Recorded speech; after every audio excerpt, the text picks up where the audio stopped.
I'm going to ask you to do something that I loathe any author to have to do, and that's to praise a story, but especially this story because it's so horrendous. But can you give us a... Yeah, sure. He was Dale grew up in Burundi in a farming family, cow herding, but farming too.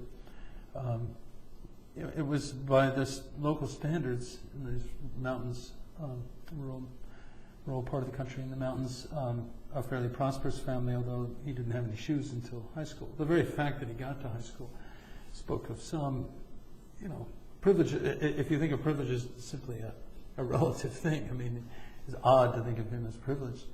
He worked his tail off, and he labored for his father. These enormous hikes they used to take over these mountains. They're really quite something, those mountains. Anyway, he did really well. He was offered a scholarship to go to school in Belgium, to college in Belgium, but he chose to go to medical school in Burundi and was in, I think he just about completed or had completed the third year. It's 7 years there, it's the European system. And he was working as an intern sort of in a large but fairly remote hospital deep in the countryside when the Civil War began because of the assassination of the first elected president.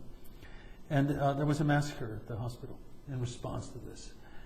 He escaped this narrowly. Actually escaped because he left the door to his room open when he hid under the bed, and the killers assumed that he had left. He made then a 6 months long escape on foot from Burundi, unfortunately for him, into Rwanda, where 6 months later the genocide began. He then had a few close calls there and escaped back to Burundi, got to the capital, and a friend who had a European father and was therefore quite wealthy, a Muzungu, by local standards wealthy, got him both airline tickets to New York City, chose his destination, got him tickets, and helped him get a visa. So he arrived in New York with $200 in his pocket that his friend had given him. No English, no friends or relations. And memories, terrible memories. I mean, memories of horror, so, as I think I wrote, so fresh that he sometimes was confusing past and present. And he had a pretty unsteady beginning there. And he only got past immigration, it seems to me, because of this baggage handler from Senegal, the guy named Mohammed, who took him home. But home for Mohammed, who was just in the States to earn money and go home, was an abandoned tenement in Harlem. Dale's first trip on a subway, he got lost for almost an entire day. He eked out a sort of living delivering groceries. When Mohammed left, he left the abandoned tenements and he slept in Central Park, which he found more salubrious. And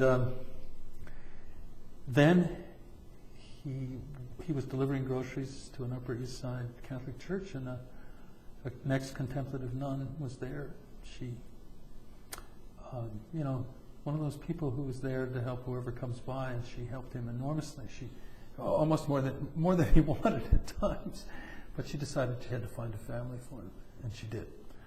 A childless couple, sociologist and a painter, and so they had a certain feel for Africa, and they'd been horrified, of course, by the Rwandan genocide. They were moved by Deo's story as this nun told it to them.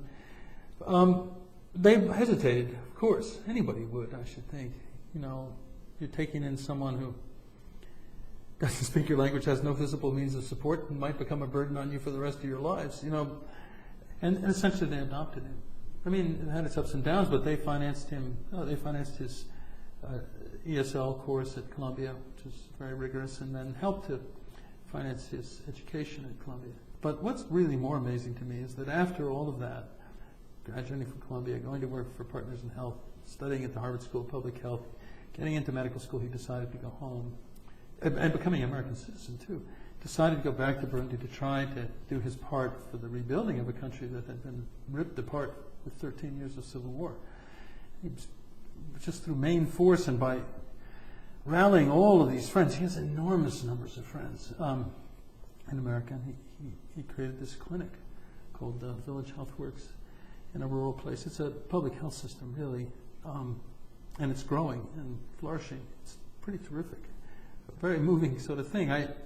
When I think about it philosophically or conceptually, I think, here was a country ripped apart by what seemed like largely artificial differences between two groups of people, differences that were exaggerated for the benefit by the few, for their own benefit, first of all by the Belgians.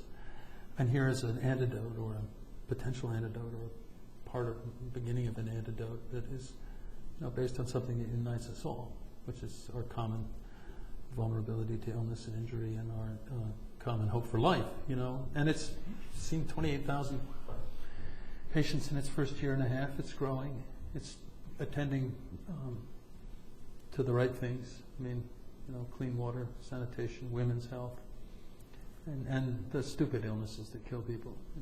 But it's come at the expense of him he's not Dr. Dale yet. No, he's not Dr. Dale. He's back in training.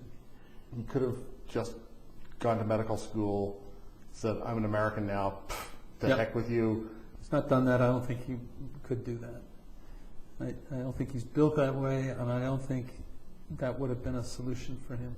The book is Strength in What Remains, A Journey of Remembrance and Forgiveness. I've been speaking with the Pulitzer Prize winner Tracy Kidder, and Strength in What Remains, published by Random House.